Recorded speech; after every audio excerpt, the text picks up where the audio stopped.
Hello दोस्तों, आप देख रहे हैं द ऑटोमैन और आज हम बात करेंगे टाटा BS4 क्यूमिंस इंजन वाली गाड़ियों के वायरिंग के बारे में।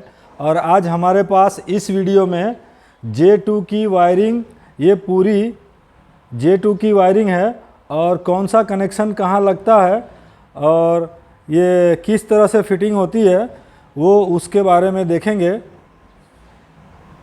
तो अब हम यहाँ से शुरू करते हैं।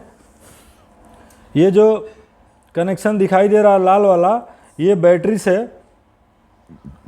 से हमारा 24 वोल्ट का कनेक्शन यहाँ से जाएगा और इसमें 24 वोल्ट की बैटरी का जो सर्किट है उसका अर्थ का कनेक्शन मतलब नेगेटिव हमारा यहाँ से जाएगा और पॉजिटिव वायर यहाँ से जाएगा।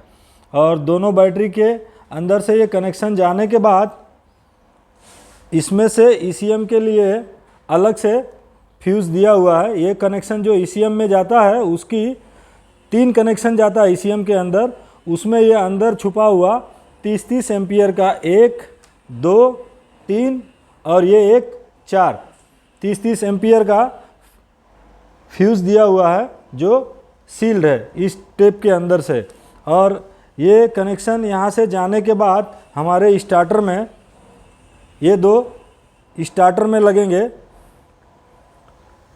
ये वाला और ये वाला, और ये स्टार्टर में अर्थ लगेगा हमारा। और ये जो दिखाई दे रहा है स्टार्टर का जो स्विच आती है, स्टार्टर मोटर की जो सोलोनॉइड स्विच आती है, जब हम चाबी को ऑन करते हैं और सेल मारते हैं तब इसमें करंट आता है, तब हमारा स्टार्टर एक्टिवेट होता है और वो काम करता है। ये कनेक्शन जो है ये वाला, ये जो है हमारा SCR सिस्टम की 22 वायर का जो कपलर आता है, ये वो है SCR सिस्टम में जाएगा, ये SCR सिस्टम में जाएगा। और ये स्टार्टर का हमने देख लिया। और उसके बाद ये जो है एक छोटा सा ये कनेक्शन है,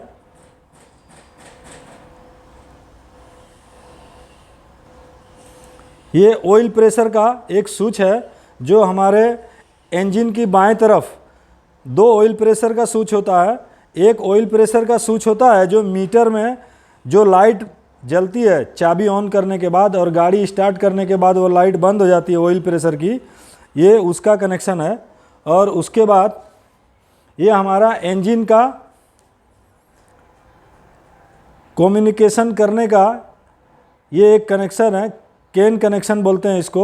अगर हमारा 16 पिन का एडेप्टर काम नहीं करता है तो हम लैपटॉप का कनेक्शन यहाँ से लगा के और ECM के साथ कनेक्ट हो सकते हैं। और ये टर्मिनेटर लगे हुए हैं, एक और ये 2, ये केन कम्युनिकेशन के हैं। टर्मिनेटिंग रेसिस्टर बोलते हैं, 120 ओम का एक यहाँ पे और एक यहाँ पे, और दूसरा 120 ओम का यहाँ पे भी लगेगा, जो हमारे J1 के वायरिंग को J2 के वायरिंग के साथ कनेक्ट करेगा, जिससे हमारी वायरिंग में केन कम्युनिकेशन पूरी तरह से हर जगह पहुंचता है। और ये हमारा J2 का ECM में लगने वाला कपलर है।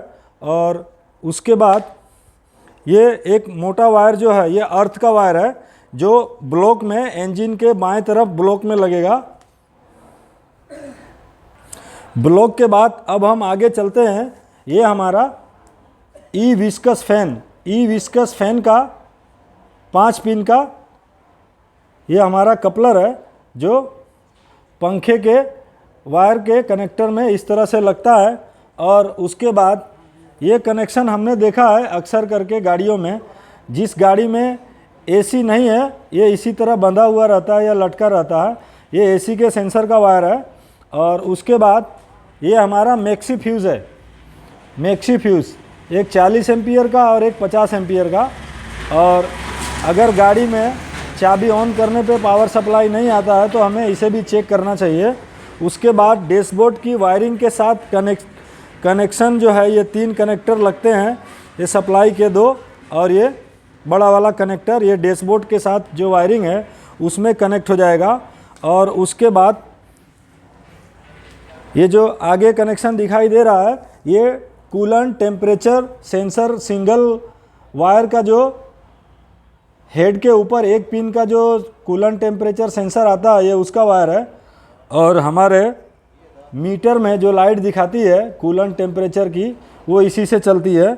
और एक ब्लॉक के सबसे आगे की तरफ 2 वायर का जो लगा रहता है वो J1 के वायरिंग में आता है, जो ECM को एकदम सही जानकारी देने के लिए कि कूलेंट का टेम्परेचर क्या है वो काम करता है। लेकिन ये डैशबोर्ड में जो क्लस्टर मीटर लगा रहता है ये उसको टेम्परेचर की जानकारी देता है, वो मीटर को चलाने के लिए है।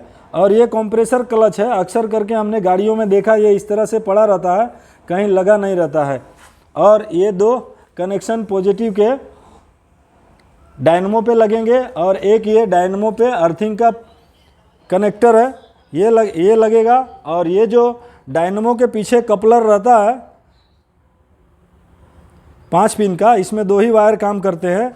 एक बताता है कि डायनमो का आरपीएम, डायनमो से इंजन का आरपीएम पता करके आरपीएम मीटर को चलाने का काम करता है। और दूसरा वायर जो है वो डायनमो की लाइट को बंद करने का काम करता है। अगर गाड़ी स्टार्ट करेंगे और डायनमो की लाइट बंद हो जाती है, और गाड़ी जब बंद करेंगे तो डायनमो की लाइट चालू हो जाती है, चार्जिंग लाइट का है। इसमें 2 ही वायर काम करते हैं। इस तरह ये पूरा J2 वायरिंग का सेट हमारे पास अवेलेबल है। और इसके बारे में कौन सा कनेक्शन कहाँ लगता है हमने देखा। इसके बाद की वीडियो में हम J1 का वायरिंग का जो पूरा कनेक्शन है वो देखेंगे। ये J2 वायरिंग में ये जो पूरा कपलर है ये व्हीकल मैनेजमेंट और आधा इंजन मैनेजमेंट का काम करता है। लेकिन J1 का जो वायरिंग है, छोटा कपलर वाला वायरिंग है, वो सिर्फ इंजन मैनेजमेंट का ही काम करता है।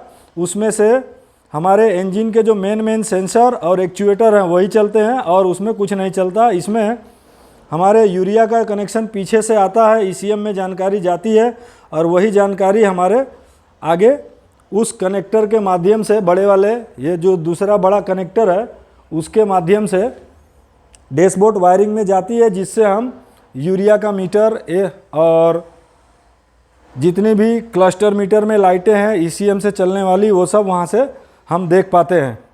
अगर इस वीडियो में आपको कुछ नया सीखने को मिला हो तो हमारे चैनल को लाइक करें, शेयर करें, सब्सक्राइब करें और बेल आइकन को दबाना ना भूलें। इसी तरह हम वायरिंग का सभी वायरिंग का एक के बाद एक वीडियो बनाते रहेंगे। Thank you.